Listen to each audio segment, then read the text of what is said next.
So, ayan, what is up mga tol? Natapos na ang ating bagyo. I mean, meron pa rin naman, pero as of now, sobrang maaraw na ngayon at mainit na, no? Medyo nakakaramdam na tayo ng init. So, ngayon, maalis tayo. Pupunta tayo sa Walter Mart Bacoor Boulevard dahil bibili tayo ng maintenance ng aking mga magulang. And ayun, samahan niyo ako pupunta doon. So let's go. Grabe ang init ngayon ah.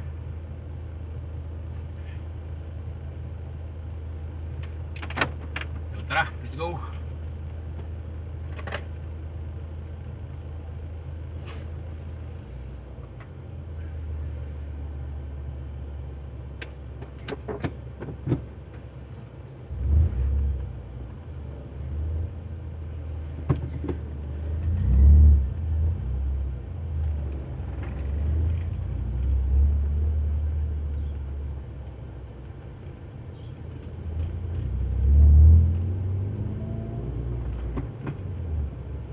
So ayun guys, wow, ang ganda ng araw mo dahil hindi makakadaan.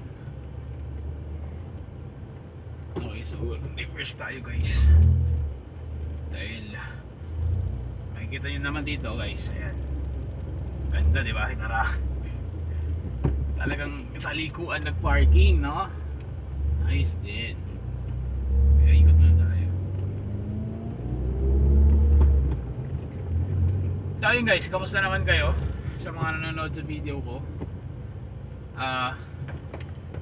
Kamusta ang lugar sa inyo? Baha ba guys? Or mainit na ba dyan sa inyo? Maaraw na ba? Or umuulan pa rin?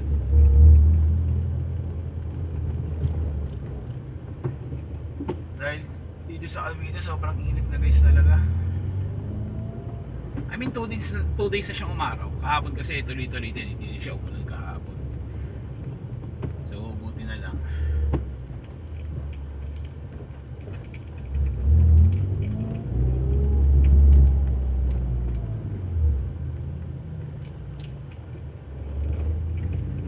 By the way, maraming salamat nga pala sa mga nanood ng aking latest video. Maraming salamat sa panonood at pagko-comment, no? Sabi ko, pag may mga katanungan kayo guys, comment lang kayo dyan sa baba sa comment section.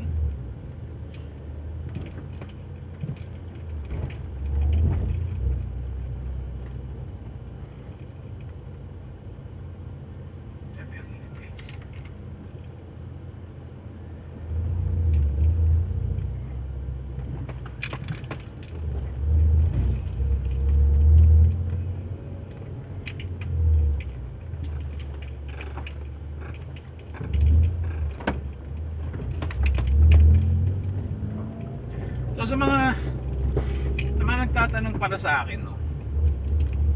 Kasi mostly sa comment section may mga nagtatanong talaga na, kuya, ano yung pinagalaw mo sa susian mo? Nakaka-curious naman. Or ano daw yung iba sinasabi, nagbibilang daw ba ako ng tao sa labas? Isa mga guard sa SM. So ito is controller siya ng air suspension ko. So as of now, mataas yung air natin. Naka 92 tayo sa harapan, 85 sa likod. So sobrang tigas ng ride niya. So mapapansin nyo, maalog tayo, di ba? Dahil naka air up siya.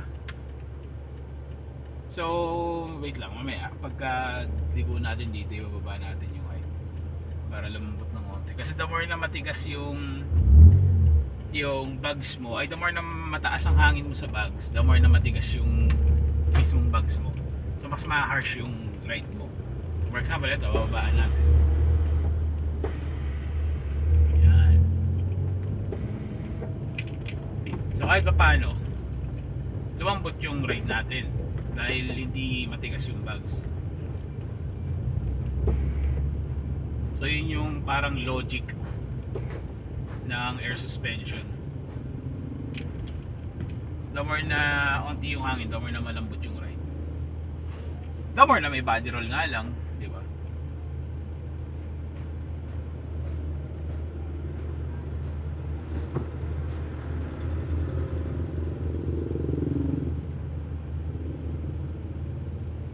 So ayan, nagiging one way na lang tong daanan namin dito dahil sa mga nakaparada sa gilid.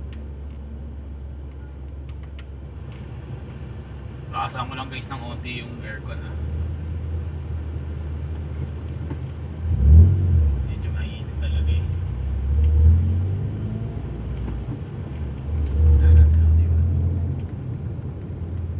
So ayun.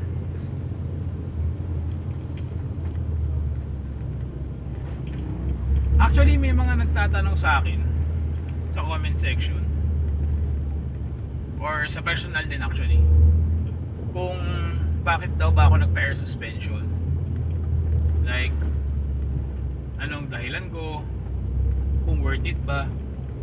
So una, kaya ako nagpa-air suspension dahil kaya hindi lang ako yung mag-isang sumasakay dito sa kotse minsan, pero madalas ako lang tsaka yung girlfriend ko. Pero minsan kasi may mga alis kami na kasama yung magulang ko, and alam nyo naman, well, sa mga nanonood sa akin sa YouTube na matagal na, makikita nyo naman yung village namin, ano, parang kada kanto may hams, tas ang lalaki pa. So kapag naka coilovers ka or alam nyo yun, naka lowered ka lang, wala, lahat ng hams na sasayaran mo talaga, lalo pag may sakay. Minsan kapag mag-isa ka sa kotse, tsambahan ka kung di ka sumayad. Nasa tamang ano siya, nasa tamang 7 siya, di ba? So yun yung unang naging reason ba't ako nagpa-air suspension. Siyempre, adjustable height eh. So, I mean, alam mo yun, nasa iyo kung anong gusto mong tindig ng maging, ano mo, maging stance mo sa kotse. Tsaka pogi din naman talaga, di ba? Lalo pag naka-parking. Second, worth it ba? Actually, worth it naman talaga. Mahal siya, oo. Pero, in terms of, alam mo yun, yung mabibigay sa'yo na comfort, mabibigay sa'yo na convenience na, alam mo yun, hindi ka sasayad, di ba? Ang sakit kaya sumayad, totoo lang. Swerte yung mga tao na nakatira sa village na walang hams or mababa yung hams, alam mo yun, yung talagang swabe lang yung hams nila, hindi yung parang bundok na pagkasampa mo balagbag-bagsak eh, di ba? Pero yun nga, sa kondisyon ng village namin talaga, sobrang daming hams, tapos yung hams pa dun eh parang lahat ng bundok sa Pilipinas. So worth it siya para sa akin. Pangalawa, kapag may sakay ako, walang problema, di ba? Hindi bumababa yung height ng auto kasi pwede ko i-adjust sa hangin or sa air suspension ko.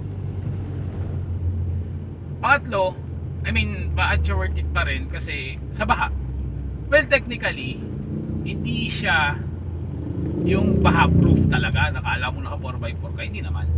Pero I mean, kung ipagko-compare mo yung naka-lowered ka sa lowering spring or coilovers tapos naka-air suspension ka, syempre mas convenient yung air suspension kasi naaangat mo eh. So katulad nung one time, merong kami ng girlfriend ko, nagpunta kami ng Alabang, tapos may bagyo nun actually. Bumaha dun sa T-Cruise, if familiar kayo guys, yung papuntang Honda Alabang. So bumaha dun, then alam mo yun, kung hindi ako naka-air suspension dun, siguro hindi ko isusugal kasi halos ano din eh. Siguro kung naka-lowered ka, malamang aabot hanggang ano mo yun, hanggang bumper mo or ramdam mo sa sahig ng ano mo, ng kotse mo, yung tubig. Pero yun nga, dahil nga naka-air suspension ako, nasugal ko, di ba? Nakalusong ako nang hindi ko nararamdaman yung, I mean, hindi ko pa nararamdaman yung tubig sa sahig. So it means hindi pa umaabot, di ba? So yun din. Ang cons lang na naka-air suspension guys, sa totoo lang, magastos kasi syempre may maintenance to, di ba? System yan. Pangalawa, syempre kapag nagkaroon ng, I mean sa maintenance mo, kailangan may palitin na ganito na, kailangan mo gumastos, di ba? So talagang record kang gumastos para mapalitan yung part na yon. Pero yun nga, I mean, kung kinakabahan kayo kung tatagal ba yung air suspension, oo naman. Nasa may-ari talaga yun, nasa nagme-maintenance talaga yun kung tatagal. Kung maalaga naman kayo sa air suspension nyo, din tatagal talaga yun. Tsaka hindi nyo inaabuso yung system, di ba? Tsaka sa panahon ngayon guys, ang dami na naka-air suspension. And bihira lang din yung nasisiraan talaga. Meron man siguro dahil sa system error, ganyan. O kaya nabubutasan ng bugs dahil tumatama yung bugs nila. So nasa ganun, yung mga ganung situation naman naiiwasan yun. Kasi nasa tamang fitment yung auto, tamang size ng bags, di ba? Para hindi sumabit sa bags. Kasi yun na naman iniingatan nyo dito talaga guys. Yung hose tsaka yung bags. Yun talaga yung pinaka-iingatan. Other than that, wala naman eh. So kung alam niyo, nagbabala kayo na mag-air suspension, why not, di ba? Ito, alam niyo naman itong auto ko guys, daily drive ko to papuntang trabaho, araw-araw to. Monday to Saturday nga kasi Saturday umaalis ako lagi. So Monday to Saturday, lagi akong umaalis, gamit-gamit ko itong air suspension ko. Saan ako dumadaan, papuntang Dasma. Sa Dasma sobrang lubak, lalo na sa Highlands, kung familiar kayo sa daan na yun. I mean, wala namang makikita problema. Sa ride naman, okay naman siya. Comfortable. Kasi nung naka-lowering springs ako guys. Kasi di ako nakaranas sa coilovers actually. Pero sa tropa, nung mga nakasakay ako ng coilovers, maganda talaga ride guys. Talagang walang tapon. Diba? So kung kayo ay pinalad na manirahan sa isang village na alam niyo yun, kalmado ang hams, then why not go for coilovers, diba? Kasi kahit naman ako guys dati talaga gusto ko mag-coilovers syempre racing, di ba? Kada yung mga likuan hindi walang tapon talaga pero ayun, dahil mas kailangan ko yung ride height na mataas, mas pinili ko mag-air suspension na lang para adjustable siya.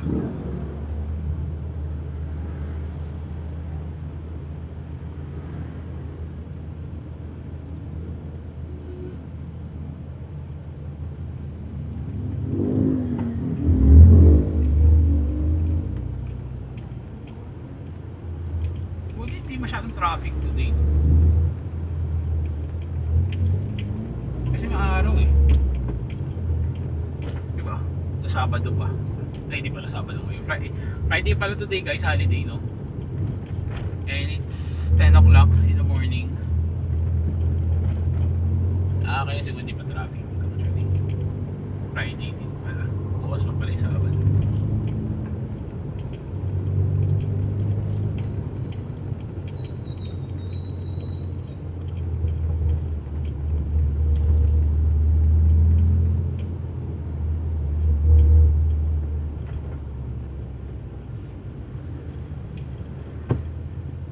Alam nyo guys, may naisip lang ako na topic.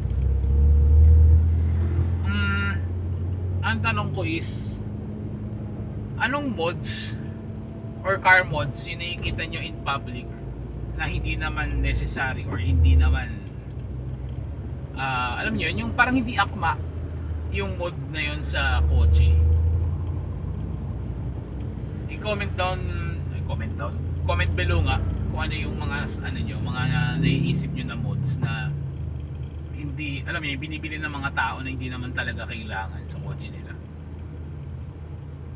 Kasi ako, wala napapansin ko talaga. Pwede naman sa pang-judge siya, pero kasi, I mean, gets ko naman na yung iba, ang purpose nila is papugiin.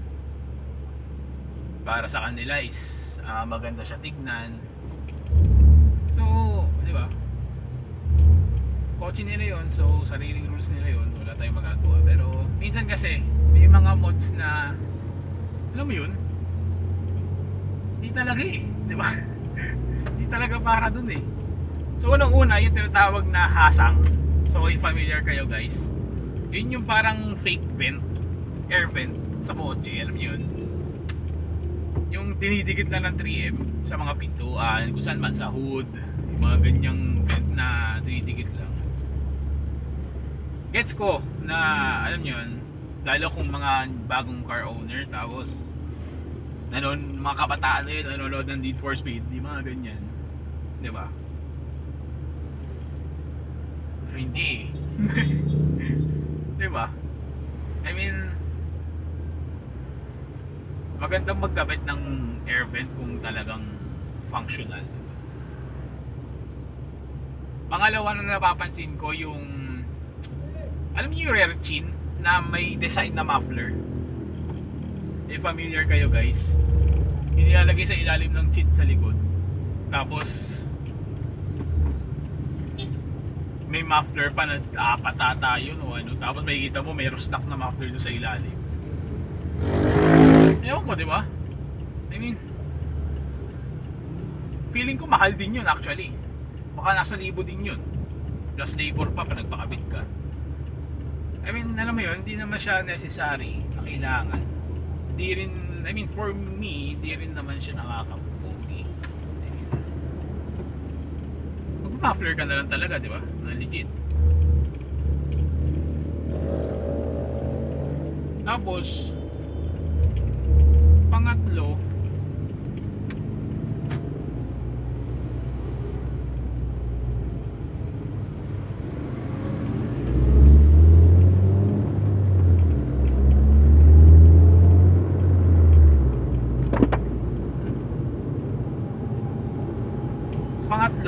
is ano ba ba? Vent. Tapos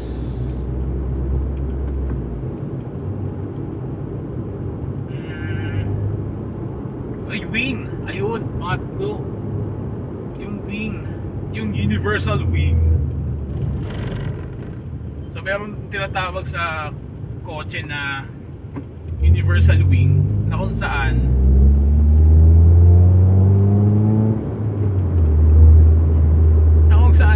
yung universal wing na yun is nilalagay sa kahit saan kotse kasi nga universal, di ba? Pero alam niyo yung mga universal wing na sobrang lalaki talaga, to the point na mas malaki pa sa kotse nila yung wing. I mean, alam niyo, nakakadagdag bigat lang siya sa mismong kotse guys. Totoo lang. Kasi ang bigat din nun ha, yung universal wing na yun. Totoo lang. Tapos libo din yung presyo nun actually.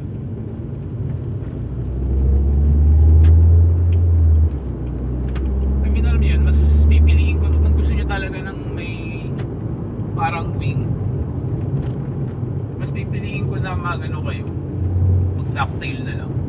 Yung hindi, yung ano lang, 3M lang sa mismong trunk na ducktail, kesa yung naka-wing talaga kayo, yung spoiler talaga. Kasi unang-una, may mga wing kasi o spoiler na binubutasan yung trunk. So pag yun nakapit nyo na at nanawa kayo, wala na, hindi nyo na marireverse yung butas ng trunk nyo dun, di ba? Prone pa sa leak yun. So ano magagawin nyo dun? Mamasilyahan na lang para makover, di ba? I mean, well, may mga kotse din naman guys talaga na bagay ang spoiler, di ba? Tulad ng FD, yung mga ganyan, mga Type R na kotse, di ba? May pinabagayan talaga ang spoiler. So hindi lahat ng kotse pwede mo talaga lagyan ng ano. Pero yun nga, kotse nyo yan, so kung doon kayo masaya din, why not, di ba? Tsaka, I mean, dumating din naman ako sa point na ganyan din ako nung una. Lalo nung mga bago-bago pa ako. Actually, nakalimutan ko eh. Alam niyo yung circuit 8 ng Rota? Sa pagkakaalam ko, hindi dapat sa Toyota yun. Sa pagkakaalala ko kasi parang Mugen ata yun, Mugen concept yung mags na yun. Parang dupe or kopya ng Mugen, not sure. Pero nilagay ko dito yun. Yun yung unang-unang mags ko talaga dito. Dahil mura ko lang siya nakuha. Tapos ayun, in the long run, habang umatid natin tayo sa scene, sa car scene, matututo tayo, di ba?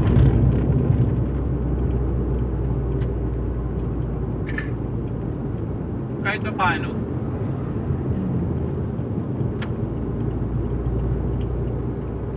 Ano parang tututo tayo ng proper build na ganito dapat, hindi dapat nakalagay sa yung ganitong mods is dapat hindi nakalagay sa Toyota, yung mga ganyang proper mods na ano. So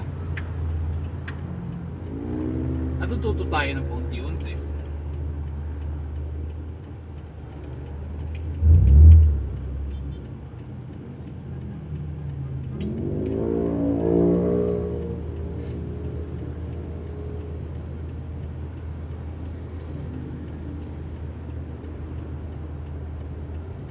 Kaya mo padaan.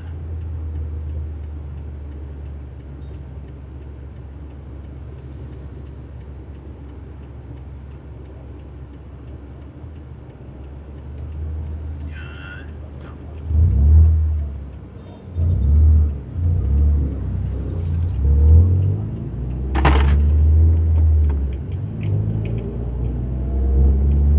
Actually, lumagpas tayo sa U-turn ko.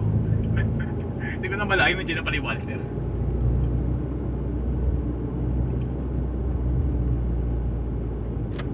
So, dito tayo sa Walter dahil lumawan na tayo sa Mercury Drugs. Nakatag na OT guys kasi medyo mataas yung entrance ng ano eh. Mercury Drugs. Ay, ng Walter pala.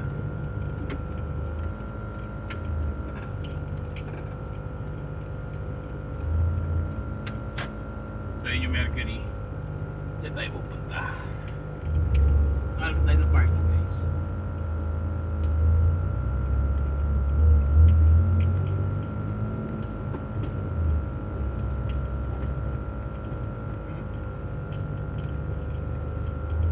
Malayo-layo yung parking natin.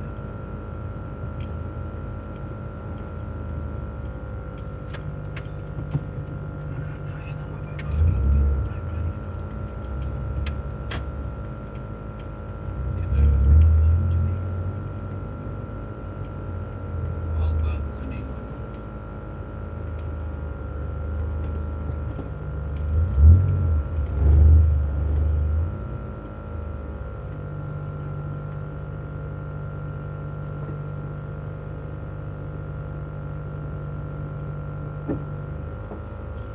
Ay ko.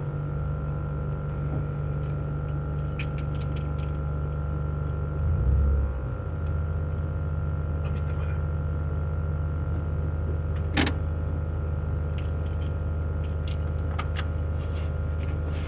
Ayan, nandito na tayo. So ayun, ayun lang yung mga naiisip ko as of now ng mga mods na alam niyo yun. Sayang yung budget para sa ganun. Pero well, it's part of the process, di ba? So comment down below guys kung ano yung mga napapansin nyo pang mga mods sa kotse in public na alam nyo yun, na hindi naman worth it pa para bilhin o paggawing mod sa kotse nila. Ayun, gusto ko lang makita kung ano yung mga, baka may nakalimutan pa akong ibang nakikita ko eh. So ayun, tayo natin pumasok tong katabi natin.